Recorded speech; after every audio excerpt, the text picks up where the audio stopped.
تو حضرت غوث پاک کا نام ہے شیخ عبد القادر جیلانی. 470 ہجری کو گیلان میں پیدا ہوئے. ان کو اسی وجہ سے جیلانی یا گیلانی کہا جاتا ہے.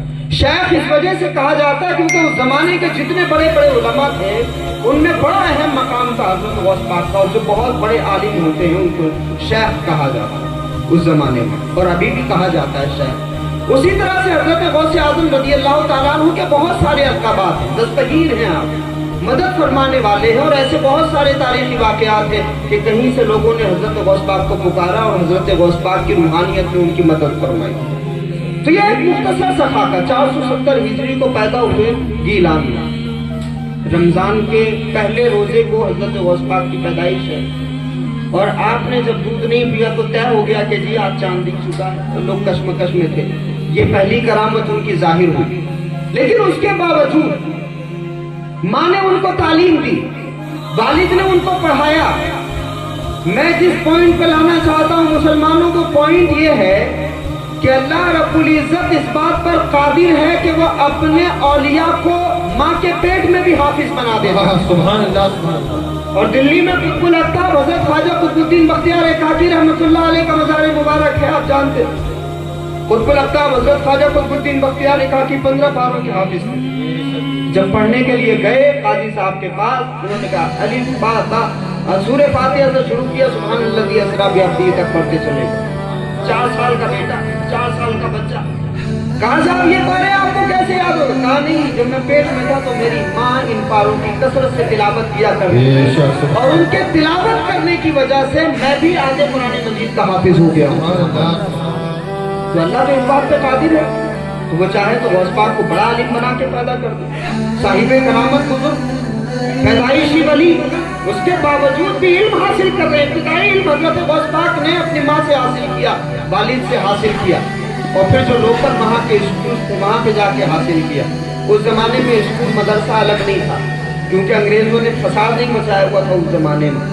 انہوں نے تو اب انتشار کیا. اس زمانے میں جو مدرسہ ہوتا تھا اس مدرسے میں سائنس بھی پڑھائی جاتی تھی, اس مدرسے میں حدیث بھی پڑھائی جاتی تھی. اور بیسیکلی سائنس کا جو سر چشمہ ہے تو قرآن مجید ہے. قرآن مجید سے تو سائنس نکلی ہے نا. یہ سائنس یہ جتنی بھی کائنات میں ہے اللہ نے تو بنائی ہے.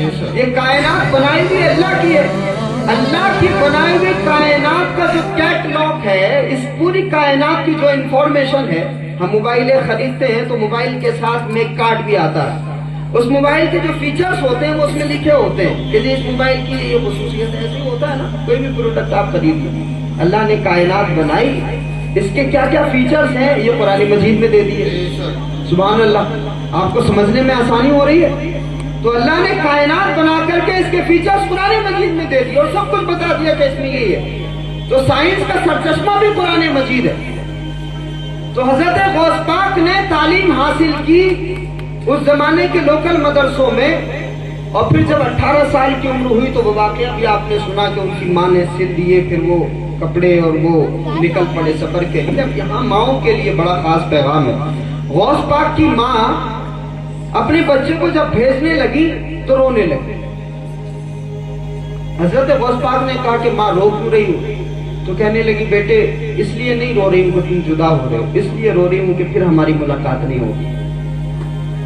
جو کسی مشن پہ آئے ہوتے ہیں نا, اور جن کی بعد والی زندگی نظر میں ہوتی ہے, چھوٹی چھوٹی چیزوں کو وہ مائنڈ نہیں کرتے. ان کو پتا ہے کہ ہمیں اللہ کے یہاں جواب دینا. تو یہ اولاد بھی اللہ نے عطا فرمائی ہے, تو اس اولاد کو ہم سینے سے لگا کے رکھیں یا امام حسین کی طرح میدان کارزار میں بھیج دیں, تاکہ یہ قربانیاں پیش کریں تو رسول اللہ کا دین آگے بڑھے. اگر حضور کے دین کا چراغ اتابہ کی زمین میں جل رہا ہے تو یہ امام حسین کے خون کا صدقہ ہے. اور اس چراغ کی لاج کو آگے بڑھانے والے حضرت شیخ عبد القادر جیلانی غوث اعظم رضی اللہ تعالیٰ عنہ. تو ان کی ماں نے یہ نہیں کہا بیٹے تو میرا بڑا لاڈلا ہے, تو مجھے چھوڑ کے کیوں جا رہا ہے. مشن ہے ایک ذہن میں, ماں تو ماں ہوتی ہے, رونے لگی. لیکن اس کے باوجود بھی اپنے بیٹے کو تعلیم حاصل کرنے کے لیے بھیجا. اس زمانے کی جو بڑی یونیورسٹی تھی, آج کے دور میں آکسفورڈ اور کیمبرج ہم کہہ سکتے ہیں, اس زمانے کی بڑی یونیورسٹی کہی جاتی تھی جامعہ نظامیہ, مدرسہ نظامیہ, بہت بڑا مدرسہ تھا. اس مدرسے میں حضرت امام غزالی پرنسپل تھے کسی زمانے میں. امام غزالی, شیخ سعدی نے وہاں پڑھا,